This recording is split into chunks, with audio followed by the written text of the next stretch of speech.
Welcome student. Our topic is periodic classification of element, and this is the last lecture of this lesson because we are going to see the last point from this lesson, that is metallic characteristics and non-metallic characteristics.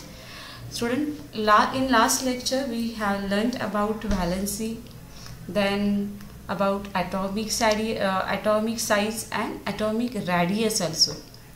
Now we are going to see metallic and non-metallic characteristics. You know the difference between metals and non-metals. You learn the characteristics of metal and non-metals. So what is in periodic table, how it has shown, we will see here. First question. आता आपल्याला metallic आणि non metallic characteristic करत असताना तुम्हाला तुमच्याजवळ book असणं गरजेचं आहे, कारण प्रत्येक वेळेस मी स्लाइडमध्ये तुम्हाला पिरियडिक टेबल दाखवू शकत नाही. त्यामुळे तुमच्यासमोर बुक्स असलं पाहिजे त्यांचं, आणि तुम्ही पिरियडिक टेबल लक्षात घेतला पाहिजे. ठीक आहे, ते पेज ओपनच करून ठेवा. आता क्वेश्चन काय विचारलं आहे बघा. Look at the elements of third period, classify them into metals and non metal. See what is the question. तुम्हाला क्वेश्चन असा विचारला आहे की जो पिरियड थर्ड आहे, आता तुम्ही म्हणाल पिरियड थर्ड कोणता, तर पिरियड थर्ड म्हणजे कुठून चालू होणारा, सोडियमपासून चालू होणारा, सोडियम टू ऑर्गॉन, बरोबर आहे. मग यांच्यामध्ये जे काही एलिमेंट्स आहेत त्याचं क्लासिफिकेशन तुम्हाला मेटल्स आणि नॉन मेटल्समध्ये करायचं आहे. मागच्या लेक्चरला मी तुम्हाला सांगितलं होतं पिरियडिक टेबल क्लासिफिकेशन करत असताना किंवा त्याचं एक्सप्लेनेशन करत असताना तुम्हाला सांगितलं होतं की जो काही पिरियडिक टेबल आहे, लेफ्ट साईडला जनरली मेटल्स असतात, राईट साईडला नॉन मेटल्स असतात. पुन्हा आपण पी ब्लॉक पाहिला होता. पी ब्लॉकमध्ये मेटल्सही असतात, नॉन मेटल्स असतात आणि मेटॅलॉइड्स पण असतात. त्यामुळं तुम्हाला इथे मेटल्स कोणते आहेत आणि नॉन मेटल्स कोणते आहेत एवढंच विचारलं आहे. बघा, कोणते मेटल्स आणि कोणते नॉन मेटल्स आहेत हे विचारलं आहे. मग कोणते मेटल असतील रे, व्हॉट इज द आन्सर. जे सोडियम, मॅग्नेशियम, ॲल्युमिनियम, बुकमध्ये तुम्हाला दिसते बघा चार्टमध्ये. सोडियम, मॅग्नेशियम, ॲल्युमिनियम हे काय आहेत रे, मेटल्स आहेत. ओके, आणि मग नॉन मेटल्स कोणते येतात, जे राईट साईडला आहेत, सल्फर, क्लोरीन. ओके, ते काय आहेत, नॉन मेटल्स आहेत. आणि मिडलला आहेत ते मेटॅलॉइड्स आहेत. ते झिगझॅग लाईन आपण मागं एक्सप्लेन केली होती. जी झिगझॅग लाईन आहे त्या झिगझॅग लाईनच्या बॉर्डरला जे आहेत ते मेटॅलॉइड्स आहेत. झिगझॅग लाईनच्या लेफ्ट साईडला आहेत ते मेटल्स आहेत आणि राईट साईडला आहेत ते नॉन मेटल्स आहेत. ओके, ठीक आहे. Second question, on which side period are the metal, left और राईट. जे काही आपण पिरियड बघतोय, थर्ड पिरियड बघतोय किंवा सेकंड पिरियड, कोणताही पिरियड घेऊया, तर पिरियडच्या कोणत्या साईडला मेटल्स आहेत, लेफ्ट साईडला आहेत की राईट साईडला आहेत. ओके, सो आन्सर काय येणार आहे, लेफ्ट साईड येणार आहे. Third question, on which side of the period did you find the non metals. आता पिरियडच्या कोणत्या साईडला तुम्हाला नॉन मेटल्स मिळणार आहेत, तर आन्सर याचा काय असेल रे, राईट साईडला. नेक्स्ट क्वेश्चन, आन्सर दिले बघा. Elements like a sodium, magnesium are towards the left. Sodium, magnesium सारखे जे एलिमेंट्स आहेत ते लेफ्ट साईडला आहेत. The non metallic elements such as a sulphur, chlorine are towards the right. The metalloid element silicon lies between these two types. Metal आणि non मेटल्सच्या मध्ये कोण आहे, मेटॅलॉइड आहे. कोणतं मेटॅलॉइड आहे थर्ड पिरियडमध्ये, सिलिकॉन आहे. ठीक आहे, हे क्वेश्चन्स पहिल्यांदा त्यांनी विचारलेले आहे. As a similar pattern is also observe in the other period also. म्हणजे हे फक्त थर्ड पिरियडसाठी नाही आहे, तर जेवढे काही पिरियड्स आहेत त्याच्यामध्ये सुद्धा आपल्याला हाच पॅटर्न दिसतो. लेफ्ट साईडला मेटल, राईट साईडला नॉन मेटल आणि मिडलला काय आहेत, त्याच्या मेटॅलॉइड्स आहेत. आता याच्यामध्ये तुम्हाला मगाशी सांगितलं मी की पिरियडिक टेबलमध्ये तुम्हाला एक झिगझॅग लाईन दिसते. ओके, ह्या झिगझॅग लाईनमध्ये आपल्याला जे पी ब्लॉक आहे बघा, सगळ्यांनी याच्याकडे लक्ष द्या. पी ब्लॉकमध्ये जी झिगझॅग लाईन आहे ती सेपरेट काय करते रे, मेटल्स आणि नॉन मेटलला सेपरेट करते. It is seen that the zigzag lines separate the metals from non-metal in the periodic table. Elements appear to have arranged in such a way that metals are on left side of this line, non-metals on the right side. आता explain केल्याप्रमाणे जी zigzag line आहे, zigzag लाईनच्या left साईडला metals आहेत, right साईडला non metals आहेत. And metalloids are along the border of this line. मग मेटॅलॉइड्स कुठं आहेत? जी झिगझॅग लाईन आहे त्या झिगझॅग लाईनच्या बॉर्डरला जे एलिमेंट्स आहेत ते मेटॅलॉइड्स आहेत. लक्षात ठेवायला सोपं आहे बघा. आता आपल्याला इथे काय बघायचे आहेत तर केमिकल प्रॉपर्टीज मेटल्स आणि नॉन मेटलच्या बघायचे आहेत. 8th स्टँडर्डमध्ये 9th स्टँडर्डमध्ये तुम्ही मेटलच्या फिजिकल प्रॉपर्टीज पाहिलेत. लस्टर असतं, मेटलचं लस्टर आहे, नॉन मेटल लस्टर नाही आहे, किंवा त्याच्यामध्ये असणारी ज्या काही प्रॉपर्टीज होत्या त्या प्रॉपर्टीज तुम्ही लर्न केल्यात. काही केमिकल प्रॉपर्टीज पण लर्न केलेत. पण इथं आपल्याला पिरियॉडिक टेबलशी रिलेटेड काही केमिकल प्रॉपर्टीज बघायचे आहेत बघा. Chemical formulae of the simple ionic compound that cations in them is formed from a metal while the anion from a non-metal. मागच्या लेक्चरला मी तुम्हाला सोडियम क्लोराइड फॉर्मेशन सांगितलं होतं. NaCl कसं तयार होतं. Na काय करतोय रे? एक इलेक्ट्रॉन देतोय. एक इलेक्ट्रॉन देतोय म्हणजे त्याच्यावर कोणता चार्ज येतो? पॉझिटिव्ह चार्ज येतोय. काय पॉझिटिव्ह चार्ज येतोय तर एक इलेक्ट्रॉन्स कमी झाला. एक इलेक्ट्रॉन कमी झाला पण प्रोटॉनची संख्या आहे तेवढीच आहे. त्यामुळं इथं सोडियमवर काय येतं? पॉझिटिव्ह चार्ज येतोय. ठीक आहे. तर नॉन मेटल्स म्हणजे इथं क्लोरीन आहे. क्लोरीन काय करत आहे? एक इलेक्ट्रॉन्स घेत आहे. इलेक्ट्रॉन्स घेतोय म्हणजेच त्याच्यावर एक इलेक्ट्रॉन एक्स्ट्रा आहे. प्रोटॉन कमी पडतोय. प्रोटॉन्स आहे तेवढेच आहेत. प्रोटॉनची संख्या कधी कमी होणार नाही आहे. इथं चेंजेस काय होतात? इलेक्ट्रॉन सोडियममधून एक इलेक्ट्रॉन कमी होतोय, प्रोटॉनची संख्या वाढतीये म्हणजे पॉझिटिव्ह चार्ज वाढतोय. त्याला आपण कटायन्स असं म्हणतोय. ठीक आहे. मेटल्समध्ये सोडियम हा मेटल आहे आणि क्लोरीन जो आहे तो क्लोरीनमध्ये काय आहे तर क्लोरीन एक इलेक्ट्रॉन घेतोय आणि एक इलेक्ट्रॉन घेतल्यामुळं त्याच्यामध्ये एक इलेक्ट्रॉनची संख्या वाढते. त्यामुळे त्याच्यावर कोणता चार्ज येतोय? निगेटिव्ह चार्ज येतो. त्याला आपण अनायन्स असं म्हणतोय. ठीक आहे. म्हणजे ज्यावेळेस आपण त्याचं डिसोसिएशन करतोय NaClचं तेव्हा Na+ आणि Cl- असं आपण लिहितोय. Second point it is from this it is understood that metal atoms have a tendency to form a cation by losing its valence electron. This property is called as a electropositivity of an element. बघा इथं आपण काय बघतोय की जो हा metal आहे, सोडियमचं उदाहरण आता बघितलं किंवा कोणताही मेटल घेऊया. मेटल काय करतो? त्याची टेंडन्सी काय असते तर त्याच्या व्हॅलन्स इलेक्ट्रॉन म्हणजे आउटर मोस्ट ऑर्बिटमध्ये एक्स्ट्रा जे इलेक्ट्रॉन्स आहेत तो काय करतोय? डोनेट करतो. ठीक आहे. दुसऱ्याला देतो. त्याची टेंडन्सी आहे. काय टेंडन्सी आहे? To form cations, positive charge करणं. कशामुळं? By losing its valence electron. बाहेरच्या आउटर मोस्ट ऑर्बिटमध्ये जे इलेक्ट्रॉन्स आहेत तो काय करू शकतो? लूज करतोय, देतोय आणि त्याच्यावर कोणता चार्ज येतोय की पॉझिटिव्ह चार्जला आपण कटायन्स असं म्हणतोय. आणि ही जी प्रॉपर्टी आहे त्या प्रॉपर्टीला इलेक्ट्रोपॉझिटिव्हिटी ऑफ ॲन एलिमेंट असं म्हटलं जातं. ठीक आहे. जे मेटल्स आहेत त्या मेटल्समध्ये आपल्याला कोणती प्रॉपर्टी दिसते? इलेक्ट्रोपॉझिटिव्हिटी दिसते. ठीक आहे. मेटल्समध्ये. नॉन मेटल याच्या अपोजिट काय करतोय तर इलेक्ट्रॉन्स घेतात. इलेक्ट्रॉन्स घेतल्यामुळे तर अनायन्स तयार होतात. ठीक आहे. See an atom of an non-metal has a tendency to form an anion by accepting electron from outside into its valence shell. This property is called as a electronegativity of an element. जे non मेटलचे atoms आहेत ते काय करतात? त्यांच्यामध्ये कशाची tendency आहे? Tendency means प्रवृत्ती. कसली प्रवृत्ती आहे तर अनायन फॉर्म्स ते करतात. आणि अनायन्स केव्हा फॉर्म होतात? ज्यावेळेस ते इलेक्ट्रॉन ॲक्सेप्ट करतात. आणि ते आलेले इलेक्ट्रॉन्स कुठं जातात? तशी जी आउटर मोस्ट शेल आहे, व्हॅलन्स शेल आहे त्याच्यामध्ये ते इलेक्ट्रॉन जातात. आणि ही जी प्रॉपर्टी आहे त्या प्रॉपर्टीला आपण काय म्हणतोय? Electronegativity of an element. Okay. इथे दोन डेफिनेशन आहेत बघा. इलेक्ट्रोपॉझिटिव्हिटी आणि खाली आहे ती इलेक्ट्रोनिगेटिव्हिटी. नेक्स्ट पॉईंट काय आहे बघा याच्यामध्ये?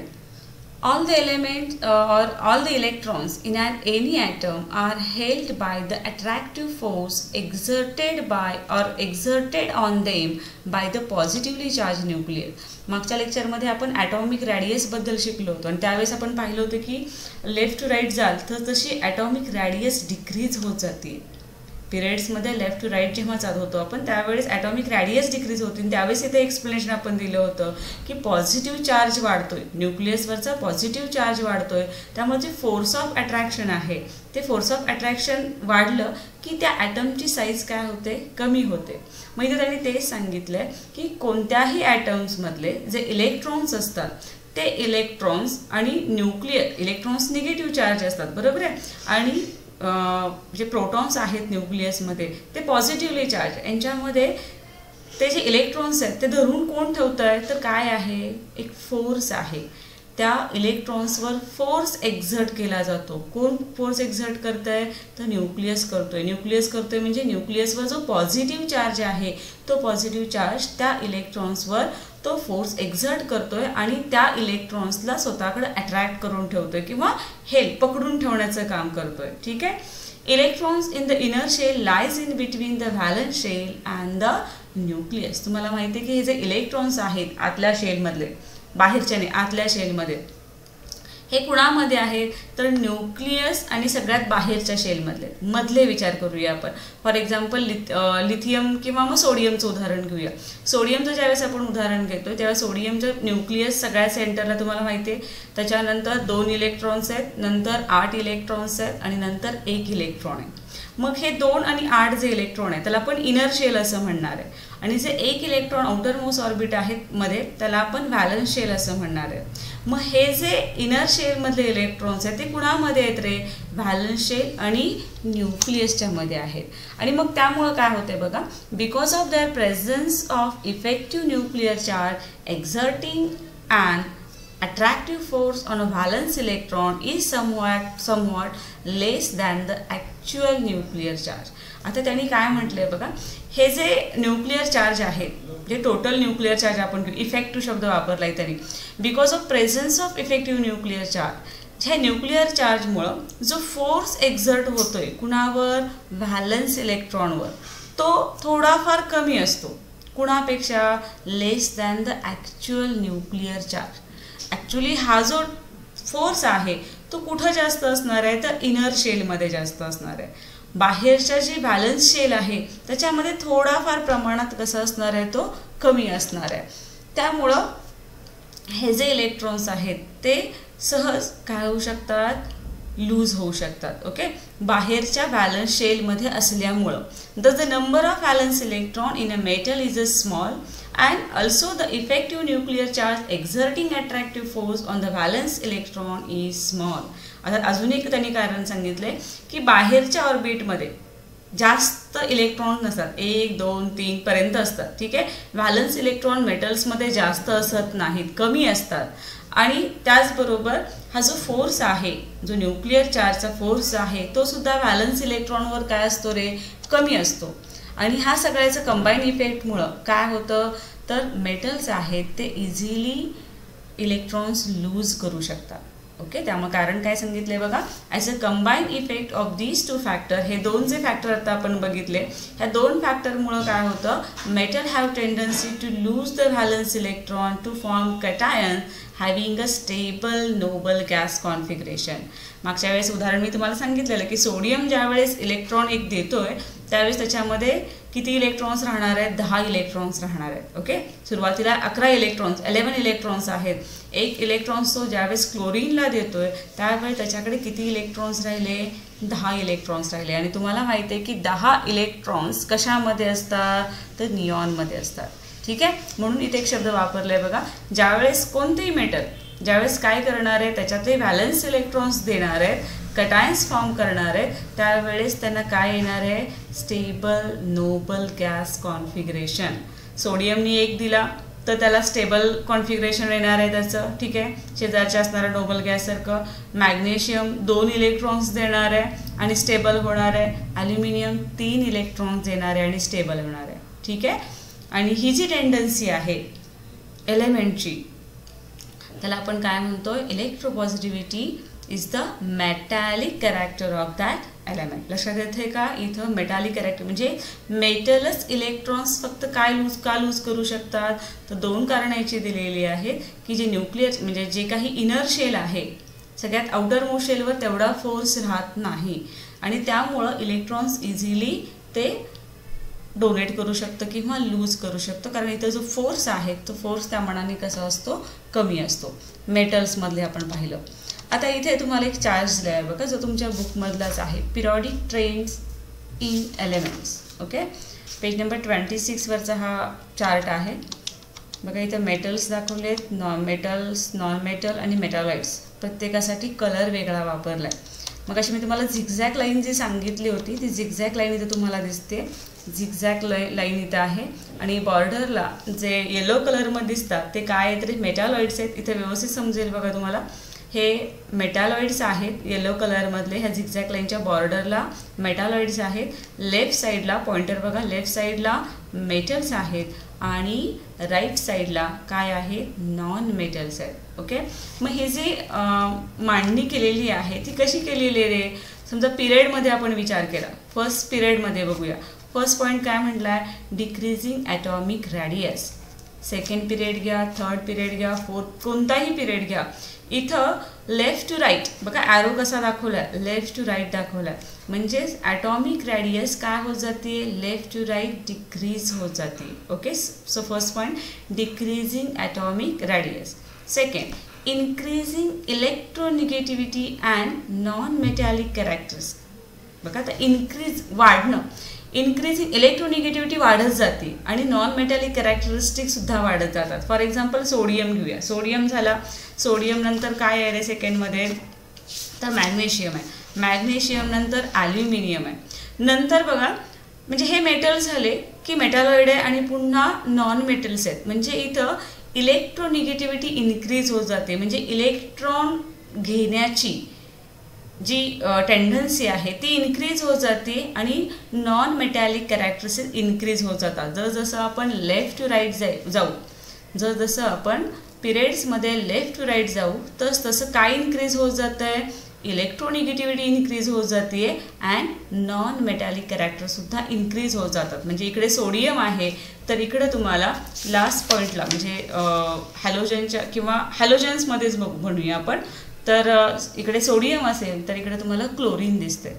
म्हणजे तिथे काय होतं आहे, इलेक्ट्रोनिगेटिव्हिटी वाढत जाते आणि नॉन मेटॅलिक कॅरेक्टरसुद्धा इन्क्रीज होत जातात. मग डिक्रीज काय होतं आहे, जे इन्क्रीज होतं आहे त्याच्या अपोजिट डिक्रीज होणार आहे. ओके, त्यामुळे थर्ड पॉईंट आहे इलेक्ट्रोपॉझिटिव्हिटी तिथे डिक्रीज होत जाते. इलेक्ट्रोपॉझिटिव्हिटी इथे काय होत जाते, डिक्रीज होत जाते आणि मेटॅलिक कॅरेक्टरिस्टिकसुद्धा डिक्रीज होत जातात. हा सेकंड पॉईंट लक्षात ठेवला तर थर्ड पॉईंट लक्षात ठेवायला सोपा आहे.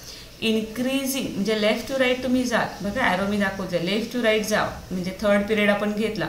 लेफ्ट टू राईट ज्यावेळेस तुम्ही जात आहे तुमच्या असं लक्षात येतं की हे 3 मेटल्स आहेत, नंतर मेटॅलॉइड्स आहेत, नंतर नॉन मेटल्स आहेत. याचा अर्थ इथं इलेक्ट्रोनिगेटिव्हिटी काय होत जाते, इन्क्रीज होत जाते, नॉन मेटॅलिक कॅरेक्टरिस्टिकसुद्धा इन्क्रीज होतात. याच्या अपोजिट इलेक्ट्रोपॉझिटिव्हिटी जी आहे इथं 3 झाले, इलेक्ट्रोपॉझिटिव्ह ॲल्युमिनियमने इलेक्ट्रॉन्स दिले, पण नंतर मात्र काय होते, ही डोनेट करण्याची जी काही लूज करण्याची कॅपॅसिटी आहे ती डिक्रीज होत जाते. म्हणजे मेटलचे कॅरेक्टरिस्टिक्स डिक्रीज होत जातात. कुठून कुठं, फ्रॉम लेफ्ट टू राईट. हे लक्षात ठेवा 3 पॉईंट. लेफ्ट टू राईट पिरियडमध्ये ॲटॉमिक रॅडियस डिक्रीज होत जाते. काय इन्क्रीज होतं मग ह्याच्यामध्ये, increasing electronegativity and non metallic characters. हे सांगायची गरज नाही, हे इन्क्रीज झालं, इलेक्ट्रोनिगेटिव्हिटी इन्क्रीज झालं म्हणजे इलेक्ट्रोपॉझिटिव्हिटी काय होत जाते, डिक्रीज होत जाते. ठीक आहे, नेक्स्ट तुम्हाला इकडे ग्रुपमध्ये आता हा जो व्हर्टिकल ॲरो दाखवले, उभा ॲरो दाखवला, याचा अर्थ ही जी इन्फॉर्मेशन आहे ती कशामधली दिलेली आहे, ग्रुप्समधली दिलेली आहे. मग आपण कालच्या लेक्चरला बघितलं की ग्रुप्समध्ये काय होत जातं, top to bottom atomic radius increase होत जाते. कारणही तुम्हाला माहिती आहे की प्रत्येक वेळेस प्रत्येक एलिमेंट्समध्ये नंबर ऑफ शेल इन्क्रीज होत जातात, त्यामुळे ॲटॉमिक रॅडियस आहे ती इन्क्रीज होत जाते. Okay, second point, decreasing electronegativity and non metallic characters. बघा जे आपण पिरियड्समध्ये बघतोय त्याच्या अपोजिट सगळं येतं आहे. पिरियड्सचं व्यवस्थित पाठ करून ठेवलं की तुम्हाला ग्रुपमध्ये येणार आहे. इकडं तुम्ही पिरियड्समध्ये डिक्रीजिंग ॲटॉमिक रॅडियस सांगताय, इकडं तुम्ही ग्रुपमध्ये इन्क्रीजिंग ॲटॉमिक रॅडियस सांगताय. ओके, सेकंड पॉईंट, इकडे काय सांगितलं जातं आहे, increasing electronegativity and non metallic characters. इकडे काय सांगताय तर इलेक्ट्रोनिगेटिव्हिटी काय होत जाते, कमी कमी होत जाते आणि कोणत्या कॅरेक्टरिस्टिक्स येतात किंवा नॉन मेटॅलिक कॅरेक्टरिस्टिक्स सुद्धा इन्क्रीज होत जातात. याचा अर्थ कोणते कॅरेक्टरिस्टिक्स येतात? मेटॅलिक कॅरेक्टरिस्टिक्स येतात. ओके. थर्ड पॉईंट इकडं इलेक्ट्रोपॉझिटिव्हिटी डिक्रीज होत जाते असं म्हणतोय. इकडं आपण काय म्हणतोय? इन्क्रीज होत जाते. ठीक आहे. Increasing electropositivity and metallic characteristic. ठीक आहे. एक अपोजिट आहेत. फक्त लक्षात ठेवायचं पिरियड्समध्ये कसे आहेत आणि ग्रुप्समध्ये कसे आहेत. ठीक आहे. नेक्स्ट पॉईंट याच्यामध्ये दिलेला आहे. आता ग्रुपमध्ये काय होतं बघा. Let's consider first in a group. बघा मगाशी सांगितल्याप्रमाणे while going down a group new shell gets added resulting in an increase the distance between nucleus and the valence electron. आपण आता शिकलो की प्रत्येक ग्रुपमध्ये काय होतं आहे? प्रत्येक शेल वाढत जाते. म्हणजे टॉप टू बॉटम तुम्ही पहिला ग्रुप घेतला, मागच्या लेक्चरला आपण बघितलं होतं पहिला ग्रुप घेतला, तर पहिल्या ग्रुपमध्ये एक एक शेल प्रत्येक ठिकाणी वाढत जात आहे. बरोबर आहे. आणि त्यामुळे काय होतं? डिस्टन्स जे आहे न्यूक्लियस आणि व्हॅलन्स इलेक्ट्रॉन त्याच्यामध्ये इन्क्रीज होत जात आहे.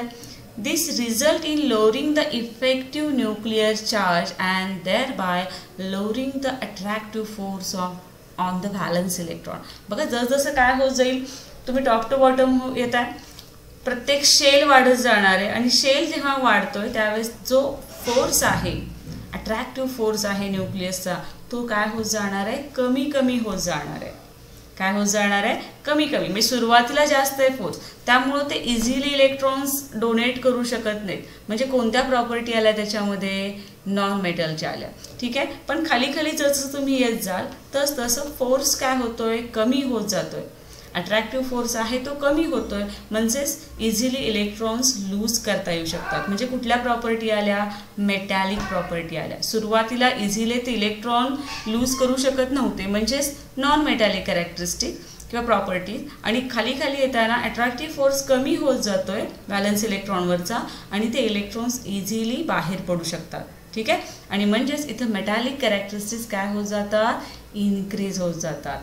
नॉन मेटॅलिक कॅरेक्टरिस्टिक ग्रुपमध्ये डिक्रीज होत जातात आणि मेटॅलिक कॅरेक्टरिस्टिक्स काय होत जातात? इन्क्रीज होत जातात. Okay. See as a result of this tendency of atom to lose electron increases, also the penultimate shell become the outermost shell on losing valence electron. The penultimate shell is a complete octet, therefore the resulting cation has a special stability.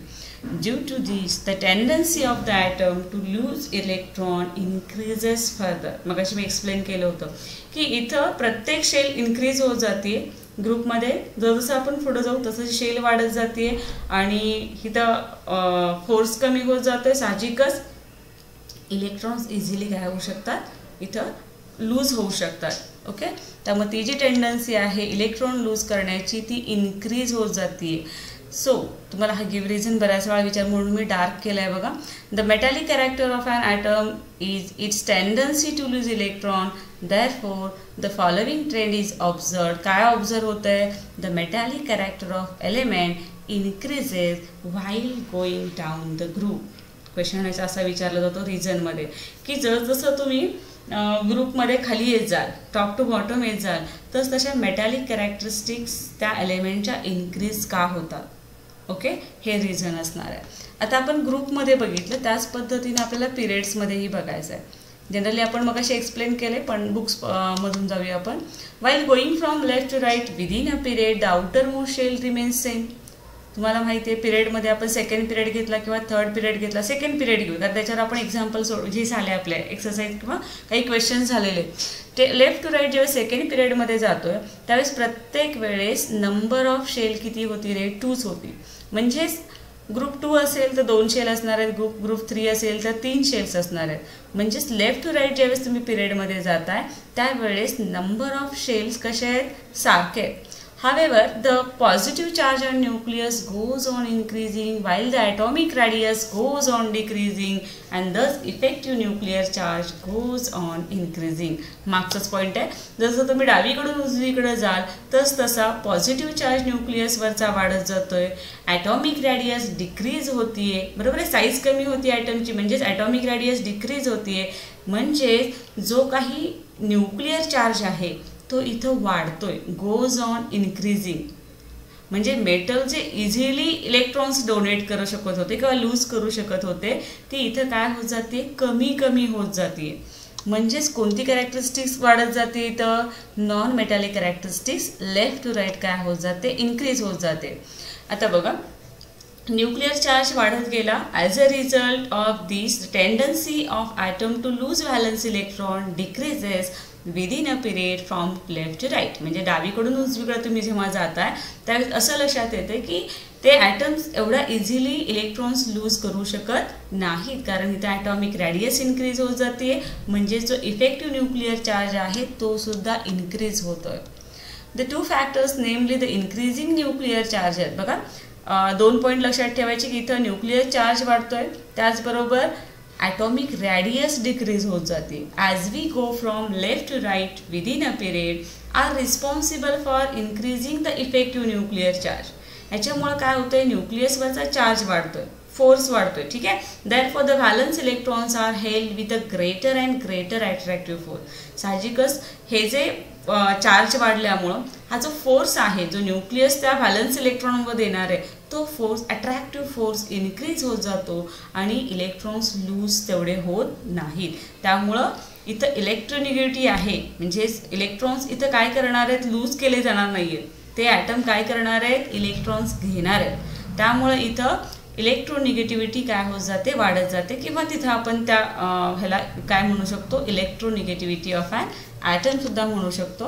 Due to increasing electronegativity from left to right within a period, the ability of an atom to become anion by accepting outside electron goes on increasing. इथं electronegativity काय होत जाते, जसं left to right जाल increase होत जाते. त्यामुळे तो ॲटम जो आहे, तो ॲटम काय करतो, इलेक्ट्रॉन्स घेतोय. ठीक आहे, अनायन्स तयार करतोय. By accepting outside electrons goes on increasing. आणि त्यामुळे असं म्हटलं आहे, the tendency of an element to form anion or the electronegativity is non metallic characters of an element. एलिमेंटचे नॉन मेटॅलिक कॅरेक्टर्स म्हणजेच काय, तो एलिमेंट इलेक्ट्रॉन्स घेतोय आणि अनायन्स तयार करतोय. ठीक आहे. याच्यानंतरचा पॉईंट आहे तो म्हणजेच तुम्हाला ऑलवेज रिमेंबरमध्ये सांगितले बघा, 3 पॉईंट्स आहेत, ते लक्षात ठेवायचे. फर्स्ट पॉईंट आहे, while going downwards in any group electropositivity of element goes on increasing while their electronegativity goes on decreasing. लक्षात ठेवा, पुन्हा पुन्हा तेच सांगते, ग्रुपमध्ये ज्यावेळेस तुम्ही विचार करताय त्यावेळेस त्या एलिमेंटची इलेक्ट्रोपॉझिटिव्हिटी काय होत जाते, वाढत जाते. मगाशीच एक्सप्लेन केलं की नंबर ऑफ शेल इन्क्रीज झाल्यामुळं जो फोर्स आहे तो फोर्स ऑफ अट्रॅक्शन कमी होत जातोय, व्हॅलन्स इलेक्ट्रॉन इझिली लूज होऊ शकतात. म्हणजेच इलेक्ट्रोपॉझिटिव्हिटी काय होत जाते, इन्क्रीज होत जाते, इलेक्ट्रोनिगेटिव्हिटी डिक्रीज होत जाते. हे झालं ग्रुपबद्दल.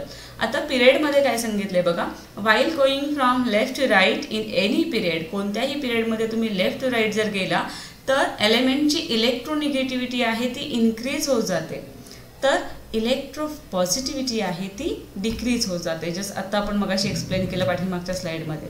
Third point, larger the electropositivity or electronegativity of the element higher the reactivity. त्या तो एलिमेंट किती रिॲक्टिव्हिटी, त्याची रिॲक्टिव्हिटी किती आहे हे कशावरून ठरवतं, तर तो लार्जर त्याचे इलेक्ट्रोपॉझिटिव्ह असेल, म्हणजे तो जास्त इलेक्ट्रॉन देत असेल तरी तो रिॲक्टिव्ह असणार आहे, तो जास्त इलेक्ट्रॉन घेत असेल तरीसुद्धा तो काय असणार आहे, हायर रिॲक्टिव्ह एलिमेंट असणार आहे. ठीक आहे, ऑलवेज रिमेंबरमध्ये हे पाहिलं. नेक्स्ट तुम्हाला काय केलं बघा, ग्रेडेशन इन हॅलोजन फॅमिली सांगितलं आहे. आता हॅलोजन फॅमिली म्हटलं की तुम्हाला माहिती आहे पिरियॉडिक टेबलमधला जो 17 ग्रुप आहे, 17वा जो ग्रुप आहे त्याला आपण हॅलोजन असं म्हणतोय. मग इथे तुम्हाला काय सांगितलं आहे बघा, the group 17 content the members of halogen family. कोणता ग्रुप, ग्रुप 70, त्याच्यामधल्या मेंबर्सला आपण हॅलोजन असं म्हणतो किंवा हॅलोजन फॅमिली असं म्हणतोय. आता यांचा फॉर्म्युला ठरलेला आहे, all of them have a general formula X2. प्रत्येकाचा जनरल फॉर्म्युला आहे तो काय आहे रे, X2. X2 याचा अर्थ X म्हणजे कुठलाही एलिमेंट असणार आहे.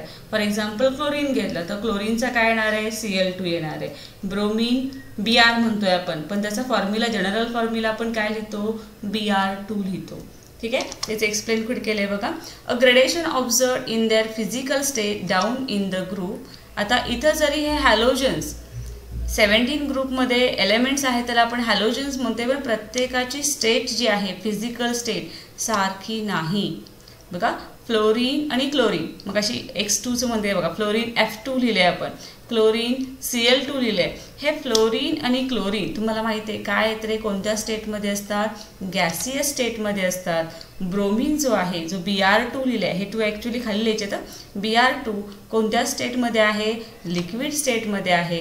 तर आयोडीन I2 हा सॉलिड स्टेटमध्ये.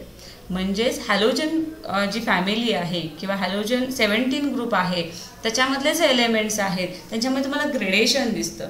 2 पहिले आहेत ते गॅसेस आहेत, नंतर लिक्विड आहे आणि नंतर सॉलिड आहे. अशा पद्धतीने ते तुम्हाला इथं ग्रेडेशन दिसत आहे. आता तुमच्या पुस्तकामध्ये अजून एक पॉईंट दिलेला आहे, डू यू नो मध्ये एक रिॲक्शन दिलेली आहे.